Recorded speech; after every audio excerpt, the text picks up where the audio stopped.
그 저번 주제 강아지 한숨에 대한 이야기를 하다가 네. 이제 여러 가지 이야기를 좀 더 나눠봤었는데 그쵸, 얘기가 길어졌죠. 근데 제가 나중에 보니까 좀 궁금해졌던 게 네. 그때 이제 사냥 얘기를 하셨었잖아요. 네. 그 보호자가 외출을 하면 그걸 사냥을 나간다라고 네. 인식을 할 수도 있다라고 네. 하셨었는데 제가 어디서 본 걸로는 빈손으로 돌아오면 좀 약간 실망을 한다거나 고양이에 그렇게 많이 비유를 고양이 얘기를 습관인가? 하더라고요. 네.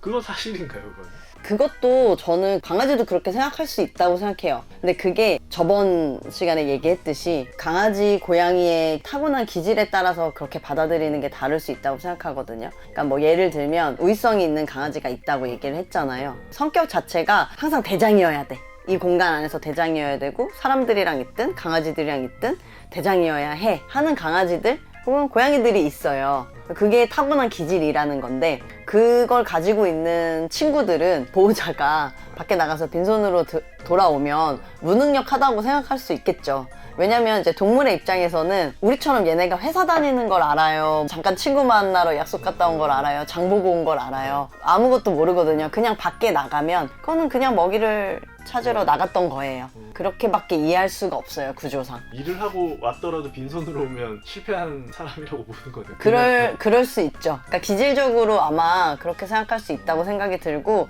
또 하나는 교육자 입장에서 해석을 하자면 또 그렇게 길이 들어지는 게 아닐까. 처음에는 그냥 내가 어디서 그런 걸 봐서 간식을 가지고 이제 들어간 거예요. 근데 이게 계속 반복이 되니까 나중에는 그걸 기다리고 있는 거죠, 결국에. 뭔가 가져오겠다.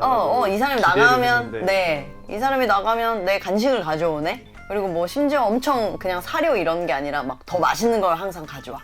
평소에 집에서 잘 못 먹는 거. 그렇게 되면은 그만큼 강화물이 세기 때문에 기대 심리가 당연히 더 커질 수밖에 없겠죠. 그렇게 길들여진 게 아닐까라는 생각이 드네요. 그럼 보호자분들이 잘 뭔가 조율을 해야겠네요. 괜히 어디서 그걸 봤다가 네.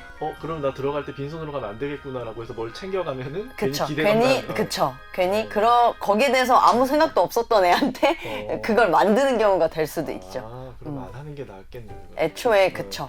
네. 되게 이게 동물을 키우면서 어려운 게 뭐냐면 기본적으로 생각하는 것 자체가 너무 다른 아이들이다 보니까 어떤 부분에서는 되게 사람처럼 생각하시면서 어떤 부분에서는 또 동물이라고 생각을 해. 그 과정에서 되게 오류가 많이 발생을 하는데 그런 오류 중에 하나가 지금 이 예시지 않을까라는 생각이 들어요.